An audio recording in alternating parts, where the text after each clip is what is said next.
আসসালামু আলাইকুম আমার ভাই বন্ধুরা। রমজান মাস তো গেল গা। যারা নাকি রমজান মাসে রোজা রাখছো না, তোমরা আল্লাহর কাছে গিয়া কি জবাব দিবা, এই জবাবটা তৈয়ার করে লয়ে যাও।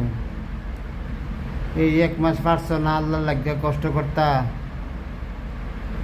রমজান মাস গেল গা, তো অনেক খাও, কত খাইতার। রমজান মাসে যে খাইলা, রোজা রাখলা না, এই জবাব আল্লাহর কাছে দিতে হইবে গিয়া। তো কি জবাব দিবা চিন্তা ভাবনা করো। আল্লাহ কিন্তু ছাড়তো না, তোমরা মনে রাখো।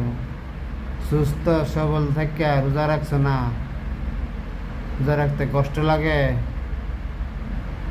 তো সাজার জন্য প্রস্তুত হয়ে যাও।